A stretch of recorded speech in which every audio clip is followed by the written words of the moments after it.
సువార్తలో యోహాను సువార్తలో 8వ అధ్యాయము, యోహాను సువార్త 8వ అధ్యాయము, యోహాను సువార్త 8వ అధ్యాయము 38వ అధ్యాయమా 9వ అధ్యాయము 9వ అధ్యాయము, యోహాను సువార్త 9వ అధ్యాయము 39వ వచనం, యోహాను సువార్త మార్కు సువార్త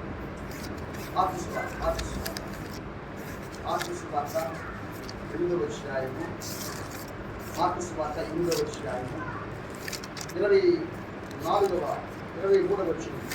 ఆయన గుడ్డివాని చెయ్యి పట్టుకొని ఊరి వెలుపలకు తోడుకొని వాని కనుల మీద ఉమ్మి వేసి వాని మీద చేతులు ఉంచి నీకేమైనా కనబడుచున్నదా అని వాడిని అడగగా వాడు పరిగెత్తి మనుష్యులు నాకు కనబడుచున్నారు కానీ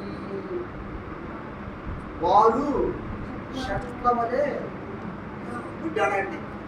యేసు దగ్గరికి వచ్చాడు. ఒకరోజు శోధవాడిగా ఉంటున్నాడు, గుడ్డివాడిగా ఉంటున్నాడు. యేసు దగ్గరకు వచ్చాడు. యేసు అతని కళ్ళు తెరిచాడు. కనిపిస్తున్నారయ్యా అన్నప్పుడు, అయ్యా మా కళ్ళు అయితే తెరవబడ్డాయి కానీ మనుషులు ఎలా కనపడతారంట? శట్లవలే. అంటే ఇది చూపుడు ఎలా ఉందంటే మార్పు ఉందండి. ఇతను ఎలా ఉంటున్నాడంటే కళ్ళని తెరవబడ్డాయి కానీ తన స్వభావం అయితే మారల. ఇంతకుముందు ఎలా ఉన్నారు? గుడ్డోడిగా ఎలా ఉన్నాడో అటువంటి గుడ్డివాడిగానే అనుకుంటున్నాడు. ఈరోజు మనం కూడా రక్షణ పొంది ప్రభువులోకి వచ్చినాము కానీ మనం ఏం చేస్తున్నామంటే సరైన చూపు లేని వారికి, సరైనటువంటి చూపు లేని వారిగా ఉంటున్నామండి. ఇంకా మనలో లోక సంబంధమైనటువంటి చూపు మనలో ఉంటుంది. అందుకనే పౌలు పేతురు అంటాడు, తిమోతి పేతురాసు 2వ పత్రిక మాట్లాడతాడు. పేతురాసు 2వ పత్రికలో అంటారు కదా, పేతురు గారు సంఘానికి రాసినటువంటి 2వ పత్రికలో 2వ అధ్యాయము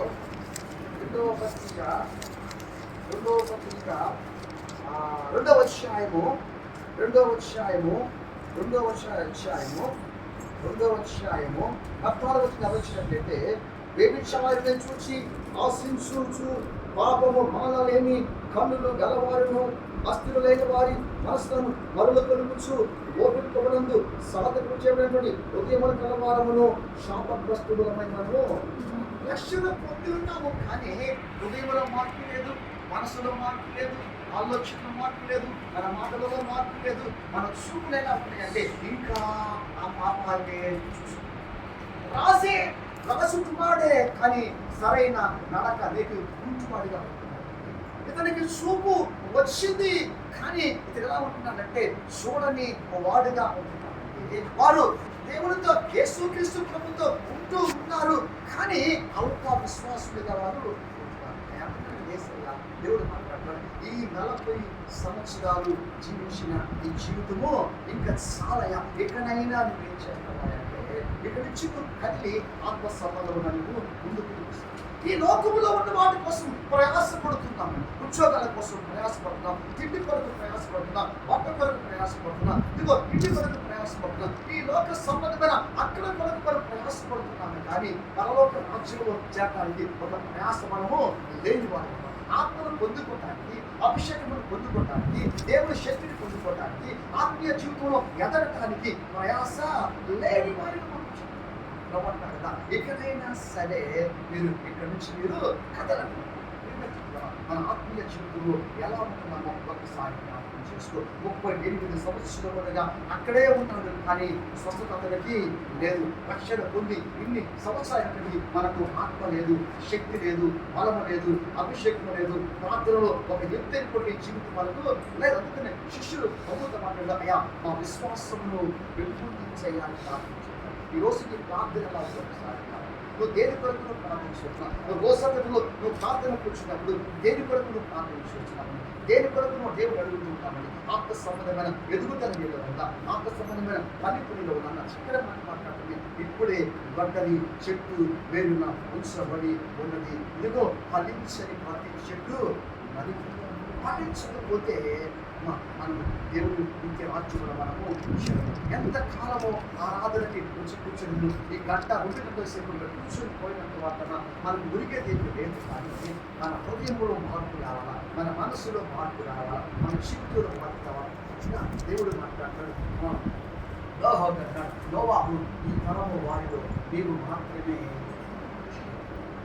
ఒక మంచి సాక్ష్యాన్ని మనం కలిగి జీవించకపోతే ప్రభువులు మనము ఈరోజు క్రైస్తవ సంఘటన ఉంది అంటే, నేను మందిరానికి పోకపోతే పాస్టర్ ఏమనుకుంటాడు, నేను మందిరానికి పోకపోతే దేవుడు ఏమనుకుంటున్నాడు అనేసి దేవుడి కొరకు పాస్టర్ కొరకు మనం దేవుడి దగ్గరికి వస్తున్నామే. కానీ మన ఆత్మీయ జీవితాన్ని బలపరుచుకోవడానికి, మన ఆత్మ సంబంధముగా మనం క్రీస్తులో ఎదగటానికి మనం అయితే ప్రయాస లేని వారిగా ఉన్నప్పుడు అంటాడు, ఈ 40 సంవత్సరాలు జీవించిన జీవితం ఇక చాలు, ఇకనైనా మీరు ముందుకు జ్ఞాపకం చేసుకున్నాను. నువ్వు ఎదుగుతున్నావా లేదా ఒకసారి ప్రార్థన చేసుకున్నావు. ప్రార్థన చేసుకున్నావు. ప్రార్థన చేయాలి. ప్రార్థన చేయాలి. ప్రార్థన చేయాలి. కళ్ళు మూసుకుని ప్రార్థన చేయాలి. అని అంటున్నాడు కదా, ఇశ్రాయేలు జనాంగమా 40 ఏళ్ళుగా ఇక్కడే ఉన్నారు. ఎదుగుదల లేదు, అభివృద్ధి లేదు, విస్తరణ మీకు లేదు. ఆత్మీయ జీవితం ప్రభువులు ఒక సీనాయి కొండ మీద మోషే వచ్చినట్టు కానీ నీకు రావాలనే ఆశ మీకు లేదు. ఈరోజు మనం కూడా ఒకరే భాషలో మాట్లాడుతారే, నేను మాట్లాడలేకపోతున్నాను ఆశ మనకు లేదు. ఒకరే ప్రవచిస్తున్నారే, నేను ప్రవచించాలని ఆశ మనకు లేదు. అందరూ ఆత్మీయ బలములు కలిగినారు, మాకు ఆత్మీయ బలం లేని ఆశ మనకు లేదు. ఆత్మ సంబంధమైన ఆశలు లేని వారిగా చర్చ బతుకుతున్నారు. ఇక చాలా ఇంతవరకు జీవించిన జీవితము చాలా 38 సంవత్సరములుగా ఎక్కడ పడి చచ్చావయ్యాడు. ఇంకా చాలా ఇదే నీ వరకు ఎత్తుకొని నడవమాట నడిచి అనుభవంలోనికి మనం కుట్టి కాళ్ళ వారి మనం ముందుకు నడక లేని వారి వల్ల మనం కాలమను వాటిని చూస్తే మీరు బోధకులుగా ఉండవలసిన వారిగా మీరు ఇంకా మూల పాఠములు మీకు చెప్పే స్థితిలో ఎదుగుదల మనకు లేదు. మండుచున్న పొగకట్ట, కారు మేఘములకట్ట, అగ్ని మాటట మనము ఇంకా వచ్చి ఉండాలి లేదా రావాలి. మనం ప్రభు దగ్గర ఆత్మ సంబంధముగా ఎదుగుదల మనం దేవుడు ఏ సంపాదించుకున్న ప్రభు ఆత్మ బలములు పండిస్తున్నామా? ఇలా ఆశ్రయం, ఇలా కక్షలు, ఇలా భేదములు, ఇలా విమతములు, ఇలా కక్షలు ఎక్కడ నీ ప్రేమ? ప్రేమ ఉందని సంతోషం, సమాధానం, నీ పొరిపాటు సమాధానం గర్తించడానికి కలిగిపోతున్నాం, మంచిగా కలిగిపోతున్నాం. ఆత్మ ఫలంలో నీకు ఫలింపుందనేది ఒకసారి మీరు జ్ఞాపకం చేసుకోండి. ఎవరు మాట్లాడుతున్నారు? మీరు బహుగా ఫలించడం వల్ల మీరు విస్తరించారు, మీరు అభివృద్ధి చెంది, మీరు ఫలించి, మీరు భూమిని నిర్మించిన మనం ఆత్మీయతో మనం ఎదగాలి. మన మంచి ప్రార్థన జీవితాన్ని, మన విశ్వాస జీవితాన్ని ప్రభువుకి అనేక అల్ప విశ్వాసం ఇంతకాలం మీతోనే ఉన్నాను కదా, ఇంకా ఏ జీవితం జీవిస్తాను కొన్ని సంవత్సరాలు ఎలా ఉన్నావు? ఆత్మీయ జీవితం దేవుడికి సమీపంగా వస్తున్నాను, ప్రభువుకి సమీపంగా ఉంటున్నాను, దేవుడితో మాట్లాడే అనుభూతితో ఆయన చూడగలుగుతున్నాను, ఆయన వరాలు పుట్టుకోగలుగుతున్నాను, ఆయన మోసే మనిషి వాళ్ళ ప్రభు కోరుకుని ఉంటారు. మీరు ఎదుగుదల ఏర్పరుస్తారు. నా ఒప్పందంగా వచ్చిపోతే ప్రభు కొరకు మీ ప్రయాసం, ఆ నిత్య రాజ్యం కొరకు ఎటువంటి ప్రయాసం. ఇదిగో పెళ్లి కుమారుడు వస్తున్నాడు అన్నప్పుడు వారు లేచి వారి దీపాలు వెలిగించుకున్నారు. ఈరోజు వసతిలో ఉండగలుగుతున్నామా? ఆ విధంగా ఉండగలుగుతున్నామా? ఏది మంచిదో ఏది చెడో గ్రహించేసి మంచిని ప్రేమించే వాళ్ళు ఆత్మ కలుగుని పొందుతున్నాం, ఆత్మ సమయ నడకని పొందుతున్నాం, ఆత్మ సమయ ఉదయముని పొందుతున్నాం, ఆత్మ సమయంలో పొందుతున్నాం. ఎలా ఉంటున్నాం? పరిశుద్ధుడా తండ్రి నీ నామానికి వందనాలు, మహోపకారి నీ నామానికి వందనాలు. ఈ 40 సంవత్సరములు ఈ పర్వతము వద్ద నువ్వు జీవించిన జీవితం ఇంకా చాలా కాలం ఇశ్రాయేలు ప్రభు తండ్రి, తినటానికి తండ్రి, సుఖించడానికి తండ్రి, ఆనందించడానికి తండ్రి, ఇదిగో ఆ యొక్క పర్వతం వద్ద స్థిరపడిపోయినాను తప్ప తండ్రి. నేను ఆ యొక్క కణాలు దేశానికి చేరాలన్న ఆశ వారికి లేదుగా. ఈరోజు మేము రక్షణ పొంది సంవత్సరాల దగ్గరకు వస్తున్నాము, కానీ నీలో ఆత్మ సంబంధం వల్ల ఎదగటానికి పరిశుద్ధాత్మ శక్తిని బలములు అభిషేకం కలిగితారు. నీలో ఫలించేటువంటి అంటే ఒక ప్రయాసం లేని వాళ్ళు వస్తున్నాము, వెళ్ళిపోతున్నాయి. ఒక ఆత్మీయ అభివృద్ధి మనలో లేదు. నిన్ను ఆరాధించలేదు, నిన్ను స్తుతించలేదు, చదవలేకపోతున్నాను, నీ వాక్యాన్ని చదవలేకపోతున్నాను, నీ వాక్యాన్ని ప్రకటించలేకపోతున్నాను, నీ వాక్యాన్ని ధ్యానించలేకపోతున్నాను, నీ మాటలు ఎందుకు ఆసక్తి లేదు మనకు. లోక సంపదను బట్టి మాటల పట్ల ఆసక్తి కలిగి ఉంటాను, కానీ నీ పట్ల ఆశ లేని పద్ధతి జీవితం వారి నుంచి దూరపరచడం ప్రయాసపడతారు. నూతన సృష్టి పొందుటయే అంతే తప్ప ప్రార్థనకు వచ్చిన రాకపోయినా నీ బాప్తిజం తీసుకున్న ఇది కాదు మాకు కావాల్సింది. నూతన సృష్టి మీద రావాలి. నీ మాట ఆత్మ సంబంధం ఉండాలి, నీ చూపు ఆత్మ సంబంధం ఉండాలి, నీ ప్రార్థన ఆత్మ సంబంధం ఉండాలి, నీ నడవడిక ఆత్మ సంబంధం ఉండాలి, ఈ లోకంలో చేసే పని ఆత్మ సంబంధం ఉండాలి. అలా అవుతుందా లేదా ఒకసారి పరీక్షించుకుంది. రాజకుమారుడే కానీ పుట్టుడుగా ఉన్నాడు. ప్రయోజనం ఏముంటే గుడ్డివాడు కళ్ళు తెరవబడ్డాయి కానీ సరైన చూపు లేదు. యేసుక్రీస్తు ప్రభుత్వం జీవిస్తున్నారు కానీ అల్ప విశ్వాసం ఉన్నారు. ఈరోజు మన ఎలా ఉంటున్నారు? నువ్వు ఏ స్థితిలో ఉంటున్నావో ఇప్పటికైనా నువ్వు పశ్చాత్తాపడాలి. ఇప్పటికైనా హృదయాన్ని మార్చుకోకపోతే, ఇప్పటికైనా ఆత్మ సంబంధమైనటువంటి కోరికలు నువ్వు కలగకుండా ఉన్నట్లయితే ఇదిగో నేను త్వరగా వచ్చున్నాను.